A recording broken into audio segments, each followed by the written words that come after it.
Hello students, আমার চ্যানেলে তোমাদেরকে স্বাগত। শুরু করছি ক্লাস 12 সেমিস্টার 3 রাষ্ট্রবিজ্ঞানের ক্লাস। অধ্যায় 5 রাজনৈতিক দলসমূহ ও দল ব্যবস্থা। এই অধ্যায় থেকে আমরা শূন্যস্থান পূরণ আকারে যে এমসিকিউগুলো আছে সেগুলো পড়ব। পার্ট 1, ঠিক আছে? প্রথম থেকে শেষ পর্যন্ত ভিডিওটা দেখবে, একটু স্কিপ করবে না। আর আমার চ্যানেলে যদি নতুন হয়ে থাকো অবশ্যই চ্যানেলটাকে সাবস্ক্রাইব করবে, পাশে থাকা বেল আইকনটি প্রেস করে রাখবে আর বন্ধুদের মাঝে বেশি করে একটু শেয়ার করে দেবে। দেখো, ক্লাস 12 সেমিস্টার 3 রাষ্ট্রবিজ্ঞান অধ্যায় 5 রাজনৈতিক দলসমূহ ও দল ব্যবস্থা। এই অধ্যায় থেকে শূন্যস্থান পূরণ আকারে কেমন ধরনের এমসিকিউ তোমাদের আসবে সেই একটা এমসিকিউ টাইপ আমি তোমাদের তুলে ধরছি পার্ট 1। এরপরে আরেকটা পার্টে আমি শেষ করিয়ে দেবো ক্লাসটা, ঠিক আছে? তো তোমরা জানো 40-এ তোমাদের 40টা এমসিকিউ আছে এবং শূন্যস্থান পূরণ এক ধরনের পার্ট তোমাদের এমসিকিউ এর, মানে এমনি এমসিকিউ, শূন্যস্থান পূরণ আকারে এমসিকিউ, স্তম্ভ মেলাও, বিবৃতি, তারপরে সত্য মিথ্যা, তারপরে তোমাদের স্তম্ভ মেলাও আছে, সত্য মিথ্যা, এগুলো এই ধরনের প্রায় 5-6 রকম টাইপের এমসিকিউ, তার মধ্যে শূন্যস্থান পূরণ এক ধরনের এমসিকিউ। চলো শুরু করি ক্লাসটি। দেখো, অধ্যায়টির নাম হলো রাজনৈতিক দল সমূহ ও দল ব্যবস্থা শূন্যস্থান পূরণ। দেখো, প্রথম প্রশ্ন বলছে, প্রতিটি রাজনৈতিক দলকে সহজেই চেনা যায় তার ড্যাশ দ্বারা। এটা হলো দলীয় প্রতীকের, ঠিক আছে? আচ্ছা, এই হাইলাইটারগুলোই কিন্তু আমার আমি কিন্তু উত্তর, ঠিক আছে? আমার এই উত্তরগুলো করে দিয়েছি হাইলাইটার দিয়ে। দেখো, 2 নম্বর বলছে, রাজনৈতিক দল গড়ে ওঠে নির্দিষ্ট ড্যাশের উপর ভিত্তি করে, হবে রাজনৈতিক এর উপর ভিত্তি করে। 3 নম্বর প্রশ্ন, রাজনৈতিক দলগুলি ড্যাশ উদ্দেশ্যে নির্বাচনে অংশগ্রহণ করে। কিসের উদ্দেশ্যে? সরকার গঠনের উদ্দেশ্যে।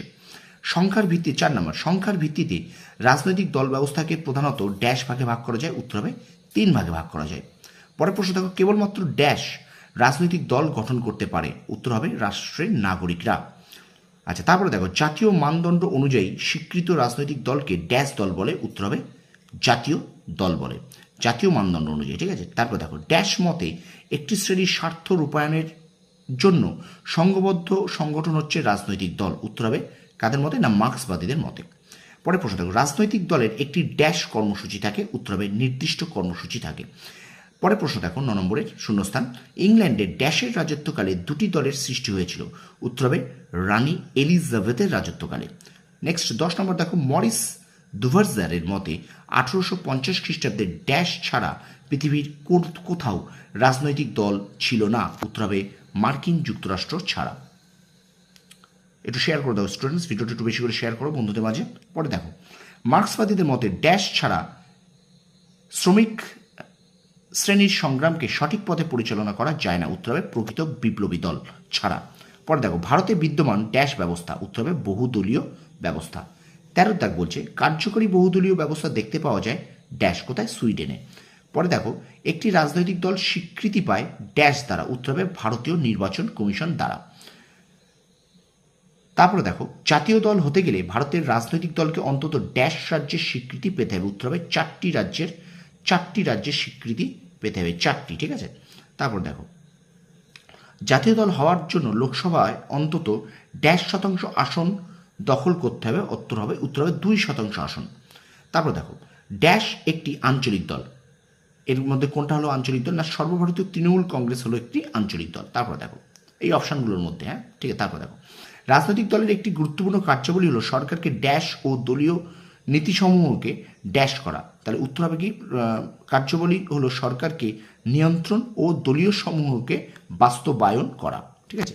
19 নম্বর দেখো, রাষ্ট্রের ক্ষমতা দখলের চেষ্টা করে ড্যাশ। উত্তর হবে রাজনৈতিক দল। আচ্ছা, পরের প্রশ্ন দেখো, লোকদল হলো ড্যাশ। তাহলে লোকদল কি? না, লোকদল হলো একটি হরিয়ানার আঞ্চলিক দল।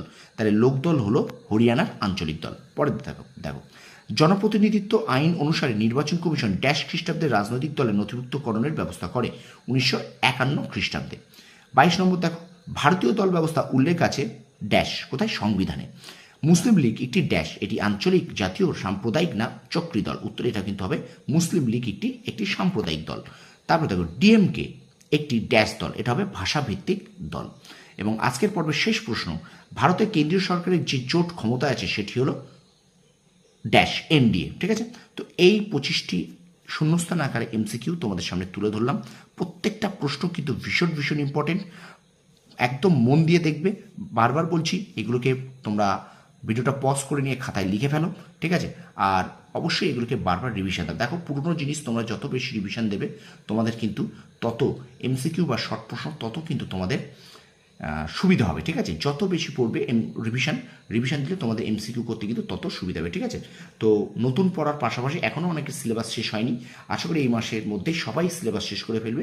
সুতরাং নতুন চ্যাপ্টার পড়ার পাশাপাশি তোমরা কিন্তু পুরনো চ্যাপ্টারটাকেও একটু সিলেবাসটাকে তোমরা রিভিশন দিয়ে নাও, ঠিক আছে? তোমরা সফল হও, তোমাদের সাফল্য কামনা করি।